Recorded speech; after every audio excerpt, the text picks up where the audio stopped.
नमस्कार प्रेक्षक हो, लग्नानंतर होईलच प्रेम या मालिकेच्या 25 नोव्हेंबरच्या भागामध्ये काव्य आता गणपती बाप्पासमोर हात जोडून उभी असते आणि प्रार्थना करत असते. देवा, आज खरंच माझी खूप मोठी परीक्षा आहे.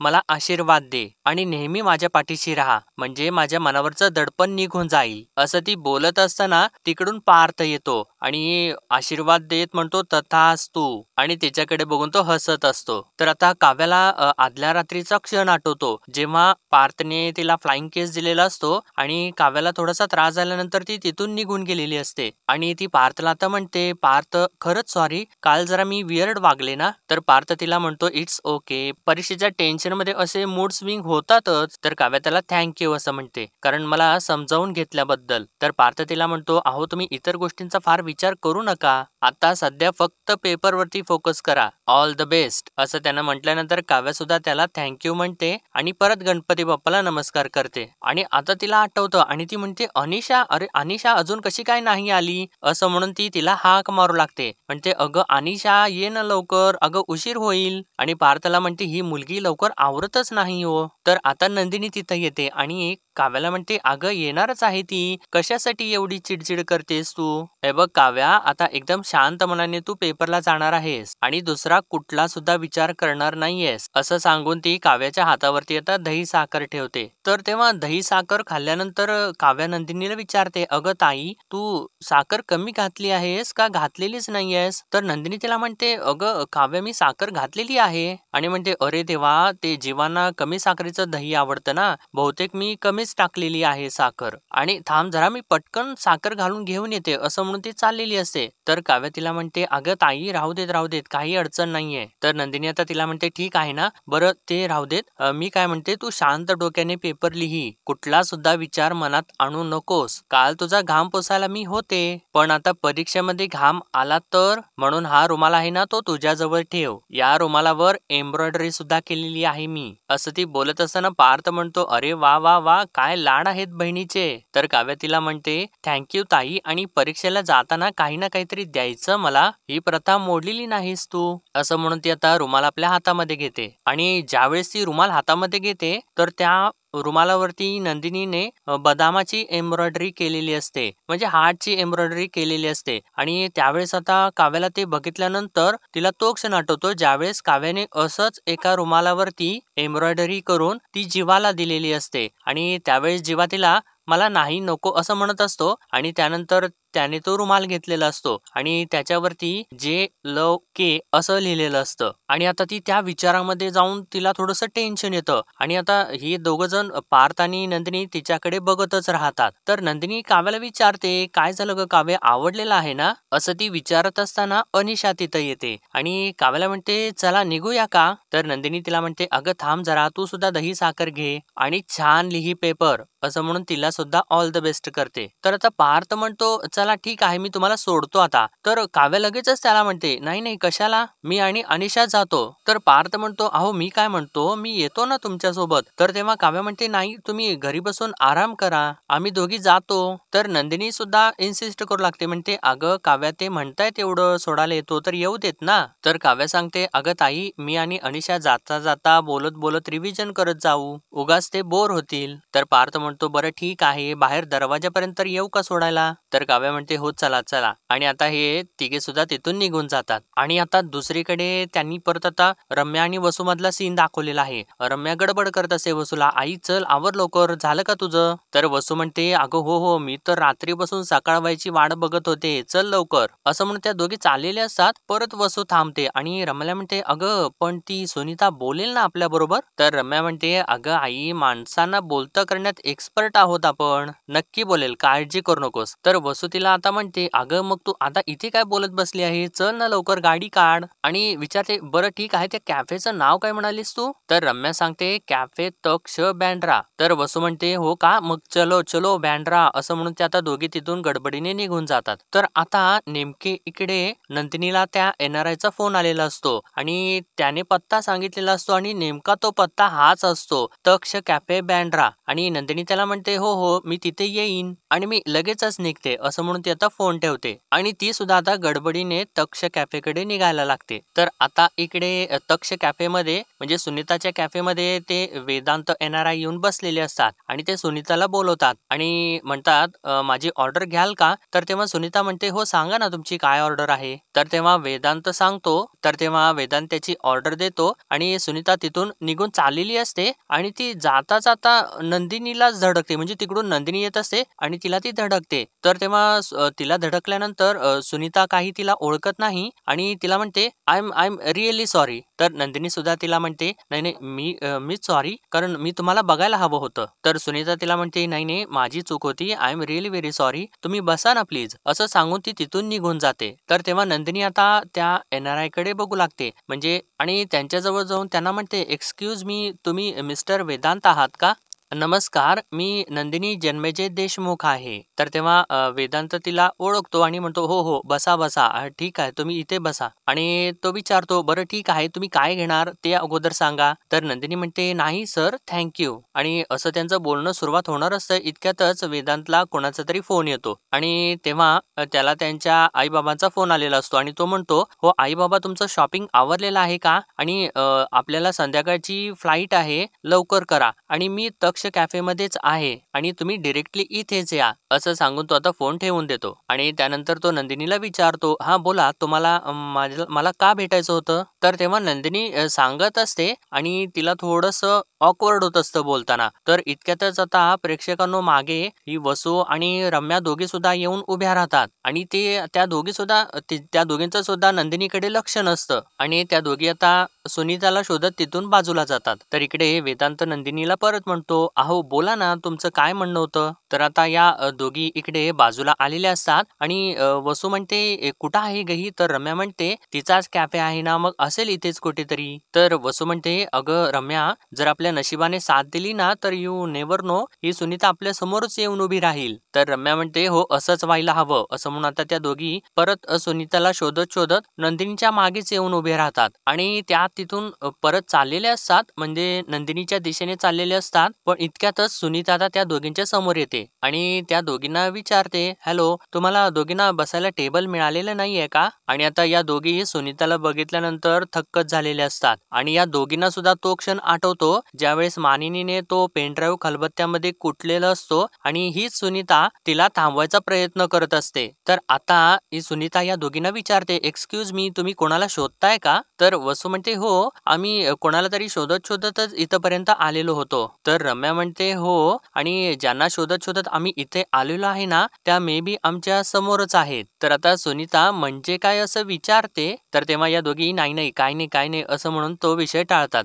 तर सुनीता म्हणते बरं ठीक आहे तुम्हाला जर चालणार असेल ना तर तिकडे एक टेबल रिकाम आहे तुम्ही तिथे बसू शकता असं सांगून ती चाललेली असते. इतक्यात आता वसू तिला सुनीता अशी म्हणून हाक मारते आणि आता या दोघींनी म्हणजे तिला असे हाक मारल्यानंतर सुनीता जराशी दचकतेच आणि ती मागे वळून बघते आणि त्या दोघींना विचारते तुम्हाला माझं नाव कसं काय माहिती. तर आता इकडे नंदिनी सर्व काही वेदांतला सांगत असते म्हणते मला त्या हाराबद्दल अजिबात काही माहिती नव्हतं आणि जेव्हा कळालं ना तेव्हा जीवानी तो हार ना ऑलरेडी विकलेला होता. मला फक्त एवढंच कळालं की कोणी NRI व्यक्तीने तो हार विकत घेतलेला आहे. तर तेव्हा वेदांत म्हणतो आय सी म्हणून तुम्ही माझ्यापर्यंत पोहोचण्यासाठी पेपरमध्ये ऍड दिली का सोशल मीडियावरती व्हिडिओज पोस्ट केले राईट. तर नंदिनी म्हणते हो. तर तेव्हा वेदांत म्हणतो बरं ठीक आहे आता मला सांगा माझ्याकडून तुम्हाला काय हवं आहे. तर नंदिनी म्हणते मला तो हार हवा आहे. तर तेव्हा वेदांत थोडासा चिडतो आणि म्हणतो आर यू किडिंग तो हार मी तुम्हाला कसा काय देऊ. हे बघा मी इंडियामध्ये आलेलो आहे ते माझ्या आईचा बर्थडे सेलिब्रेट करायला आणि मी ऑलरेडी तो हार तिला गिफ्ट केलेला आहे. हे बघा इट्स इम्पॉसिबल असं म्हणून तो उठतच असतो. तर तेव्हा नंदिनी त्याला थांबवते आणि म्हणते सर हे बघा मला कळतंय तो हार तुम्ही तुमच्या आईला देण्यामागे तुमच्या काय भावना होत्या मी अगदीच समजू शकते. अगदी तसंच जीवांच्या सुद्धा त्या हारामागे काहीतरी भावना जोडल्या गेल्या असतील. तो हार त्यांना त्यांच्या आजीने दिलेला होता त्यांची शेवटची आठवण म्हणून. तर तेव्हा वेदांत म्हणतो हो का रिअली मग आजीची ती आठवण विकताना त्यांच्या लक्षात नाही आलं का की आजीची ती शेवटची आठवण आहे म्हणून. Is that he insensitive. तर तेव्हा नंदिनी म्हणते नाही सर जीवा तर खूप सेन्सिटिव्ह आहेत असू नयेत तेवढे सेन्सिटिव्ह आहेत. ते सेन्सिटिव्ह आहेत म्हणून त्यांनी माझ्या आनंद निवाससाठी एवढं मोठं पाऊल उचललं. माझं आनंद निवास तर परत मिळालंच, पण त्यांच्या चेहऱ्यावरचं हसू, आनंद, त्यांच्या बाबांचा त्यांच्यासाठी असलेला मान सन्मान सगळं काही हरवून बसलेले आहेत ते, आणि तोच मान मला त्यांना परत मिळवून द्यायचा आहे सर. तर आता वेदांत म्हणतो, हे बघा, हे डील नाही होऊ शकत, कारण तुम्हाला तुमच्या हसबंडच्या नजरेमधला आनंद परत मिळवायचा आहे. But you should never seen my eyes face. तिचा चेहरा, त्याच्यावरचा आनंद, आपल्या मुलाने आपल्यासाठी सोन्याचा हार आणलेला आहे, ते कळाल्यानंतर तिच्या डोळ्यामध्ये तरळलेले ते समाधानाचे अश्रू. आणि खरंच sorry, really I can't do this. त्यापेक्षा तुम्ही असा करा, तुम्ही तशाचा तसा एक हार विकत घ्या. तर नंदिनी म्हणते, सर, जर सगळं काही विकत घेता आलं असतं ना, तर जगामध्ये जे श्रीमंत लोक आहेत ना, तेच जास्त सगळ्यात सुखी असले असते. मी सोनं विकत घेऊ शकते, या हाराचं सेम टू सेम डिझाईन मी करून आणू शकते सर, पण हा हार घालणाऱ्या आजींची पुण्याई मी कोठून आणणार आहे सर? या हाराच्या रूपाने माझ्या नवऱ्याला त्यांनी जो काही आशीर्वाद दिलेला आहे, तो मी कोठून आणू? या हाराकडे बघून माझ्या सासऱ्यांना त्यांच्या आईची माया आठवते, माझ्या सासूबाईंना झालेले सगळे काही सोहळे आठवतात. हे सगळं मी कोठून आणणार आहे सर? हे सगळं काही हा हारच फक्त मला परत मिळवून देऊ शकतो. तर तेव्हा तो NRI म्हणतो, हे बघा नंदिनी, कमॉन, तो माझा प्रॉब्लेम नाहीये, आणि तुम्ही जे काही मागताय ना, ते प्रॅक्टिकल नाहीये. तर नंदिनी म्हणते, हो सर, प्रॅक्टिकल नाहीच आहे, इमोशनल आहे, आणि म्हणूनच तर मी तुम्हाला भेटायला आलेले आहे, कारण इमोशन्सना कुठलंही लॉजिक नसतं. माणसं चुकतात सर, पण त्यांच्या भावना चुकीच्या ठरत नाहीत. मला कळते की मी तुमच्याकडे हार मागणं चुकीचं आहे, पण मी रिक्वेस्ट करते सर, खरंच, म्हणजे मी असं म्हणूच शकते की तुम्ही हवी ती किंमत मागा सर माझ्याकडे, मी देईन तुम्हाला, पण मी असं नाही म्हणणार सर, कारण मला माहिती आहे की भेट दिलेल्या वस्तूंची किंमत नाही करता येत. प्लीज मला तुमची मदत हवी आहे सर. तुम्हाला माहिती नाही सर, पण तुम्हाला शोधण्यासाठी आम्ही खूप प्रयत्न केलेले आहेत, आणि खूप नशिबाने तुम्ही आम्हाला सापडलेले आहात. आपण भेटलेलो आहोत, आणि जर एवढी अशक्य गोष्ट झालेली आहे, तर त्यामागे काहीतरी कारण असेलच ना सर. त्यामुळे प्लीज सर, प्लीज, तो हार माझ्यासाठी, असं ती बोलत असताना तो NRI तिला थांबवतो आणि म्हणतो, हे बघा, मला तुमच्या भावना कळतायत, आय रिस्पेक्ट युअर फिलिंग. बरं ठीक आहे, मला एका प्रश्नाचं उत्तर द्या. सपोज, म्हणजे जर इमॅजिन करा, तुमच्या जागी जर मी असतो, आणि मी जर तुमच्याकडे हा हार मागितला असता, तर तुम्ही तो मला दिला असता का? तर आता नंदिनी शांतच बसते. तर ते NRI परत विचारतात, बोला, दिला असता का तुम्ही? तर आता इकडे त्यांनी सुनीता आणि या दोघींच्या मधला सीन दाखवलेला आहे. सुनीता या दोघींना विचारत असे, बोला, उत्तर द्या, तुम्ही दोघी मला कशा काय ओळखता, आणि माझं नाव तुम्हाला कसं काय माहिती? तर वसू सुनीताला म्हणते, तुम्ही मानिनीची मैत्रीण आहात ना? तर तेव्हा सुनीता वसूला म्हणते, तुम्ही कोण आहात? तर वसू सांगते, आता मी विक्रमची बहीण आहे, मानिनी वहिनी आहे माझी. तर सुनीता आता रागाला आलेली असते आणि म्हणते, असाल, पण माझा आता त्यांच्याशी काही एक संबंध राहिलेला नाहीये, असं सांगून ती उठून चाललेली असते. तर रम्या आता म्हणजे मानिनीने जो पेनड्राईव्हचा चुरा केलेला असतो, तो पेनड्राईव्ह आता तिच्या समोर धरते आणि म्हणते, याच्याशी तरी संबंध असेलच ना? आणि तेव्हा सुनीताला तर धक्काच बसतो आणि विचारते, हे तुमच्याकडे कसं काय आलं? तर वसू तिला विचारते, बर त्याआधी तुम्ही मला एक गोष्ट सांगा की दिवाळीच्या दिवशी तुम्ही आमच्या घरी का आलेला होता? नाही, आम्ही बघितलं की मानिनीने तुम्हाला हाताला धरून घराबाहेर काढलेलं होतं, काय झालेलं तो नक्की? तर सुनीता म्हणते, ऐका ना, त्याच्याशी तुम्हाला काय घेणं देणं आहे? तुम्हाला इथं जे काही हवं नको ते घ्या, अदरवाईज बाहेर कस्टमर वेटिंगला आहेत. तर वसू थोडासा आवाज चढवते आणि म्हणते, आम्ही सुद्धा आमच्या उत्तरासाठी वेटिंग मध्ये आहोत सुनीताजी. नाही, मला माहिती आहे तुम्ही त्या दिवशी मानिनीला काहीतरी पोटतिडकीने सांगायचा प्रयत्न करत होतात, पण मानिनीने काही ऐकूनच घेतलेलं नाही. तुम्ही काहीतरी पुराव्यानिशी तिला दाखवायला आलेला होतात, बरोबर आहे ना? तर आता सुनीता बोलू लागते, म्हणते, हो, पण त्या दिवशी मानिनीच्या डोळ्यावरती सुनेच्या प्रेमाची पट्टी बांधलेली होती ना, त्यामुळे तिला सुनेचं प्रेम प्रकरण बघायचंच नव्हतं. आणि असं तिने बोलल्यानंतर या दोघींना तर चांगला धक्काच बसतो आणि या दोघी एकमेकींच्याकडे बघू लागतात. तर रम्या म्हणते, काय सुनेचं प्रेम प्रकरण म्हणजे काव्याचं? तर तेव्हा सुनीता म्हणते, हो, त्याच नालायक मुलीचं, तिची लबाडी दाखवायलाच मी दिवाळीच्या दिवशी तुमच्या घरी आलेले होते, पण मानिनी आमची इतक्या जुन्या वर्षांची मैत्री होती आणि हे पेन ड्राईव्ह तिने ते दोन्ही सुद्धा ठेचून टाकलं. तर रम्या आता विचारते, "एक मिनिट, पण या पेनड्राईव्ह मध्ये असं नक्की काय होतं?" तर तेव्हा आता सुनीता सांगते, "या पेनड्राईव्ह मध्ये त्या काव्याचा आणि तिच्या बॉयफ्रेंडचा व्हिडिओ आहे." आणि असं तिने सांगितल्यानंतर या दोघींच्या पायाखालची जमीनच सरकते. तर सुनीता आता पुढं म्हणते, "इथेच आहेत ते दोघे जण. तासनतास इथे बसायचे ते दोघं. गिफ्ट द्यायचे, गुलाब द्यायचे, एकमेकांशी भरपूर भांडायचे सुद्धा. आणि मग एकाच कपात पुन्हा कॉफी पीत परत प्रेमात पडायचे." असं तिने सांगितल्यानंतर वसू आणि रम्या तोंडावरती हातच घेतात. तर सुनीता पुढे म्हणते, "तो फ्लाइंग किस द्यायचा आणि ती हाताने असं अडवायची. प्रेमाचे चाळेच नुसते. अजून काही ऐकायचं आहे का तुम्हाला?" असं ती सांगत असताना या दोघी तर एकदम चाट पडलेले असतात. तर आता इकडे नंदिनी त्या NRI ला म्हणते, "आता काय बोलू मी? बरोबर आहे तुमचं, मी नसता दिला." तर NRI म्हणतो, "बघा, तुम्ही जर तो हार मला दिला नसता तर मग तुम्ही अशी अपेक्षा कशी करताय की मी तो हार तुम्हाला देईन म्हणून? सी मिसेस देशमुख, मी तुमच्या फिलिंग्सना रिस्पेक्ट करतो, बट काय आहे ना, मी तुम्हाला तो हार नाही देऊ शकत. पण एक सजेशन मात्र नक्की देऊ शकतो. तुम्ही असाच एक हार मार्केटमधून बनवून घ्या आणि तुमच्या नवऱ्याला द्या. आणि म्हणजे त्यालाही सांगू नका आणि तुमच्या फॅमिलीला सुद्धा सांगू नका. अहो, कुणालाही कळणार नाही की हा हार तो नाहीये म्हणून." तर नंदिनी म्हणते, "पण मला कळेल ना सर, मला माहिती असेल. जेव्हा जेव्हा मी आजींच्या हाराची पूजा करायला घेईन तेव्हा तेव्हा माझी नजर शर्मेने खालीच झुकलेली असेल. तो हार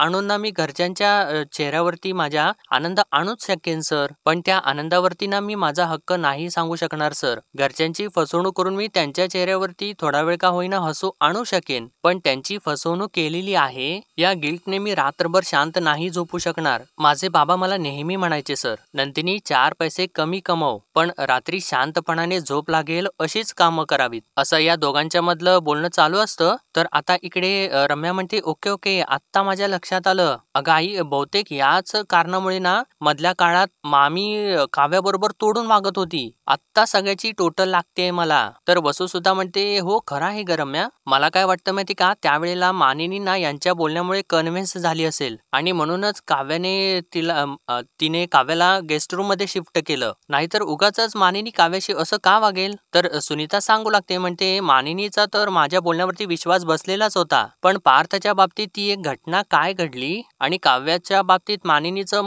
मतच बदलून गेलं. काव्या अचानकच तिला निरागस आणि पतिव्रता मुलगी वाटायला लागली." तर रम्या म्हणते, "घटना कुठली?" हा, आणि एकदम लक्षात तिच्या येतं. ती म्हणते, "अगं नाही का, ते दवाखान्यामध्ये तो होता आणि त्यानंतर काव्याने हातामध्ये पेटता दिवा वगैरे घेतला होता, ती घटना का?" तर सुनीता म्हणते, "हो हो, तीच घटना. काव्याने नवऱ्यासाठी पेटता दिवा हातावरती घेतला म्हणून मानिनीने काव्याला माफ केलं असेल, पण मी साक्षीदार आहे काव्याच्या अफेअर बद्दल. अगदी लग्नानंतर सुद्धा." असं तिने बोलल्यानंतर या दोघींना परत मोठा धक्का बसतो. तर रम्या धक्क्याने विचारते, "व्हॉट? लग्नानंतर सुद्धा?" तर सुनीता सांगते, "हो, भेटले होते ते दोघे जण इथेच. अगदी मानिनी सुद्धा रंगेहात पकडायला आलेली होती इथे त्यांना."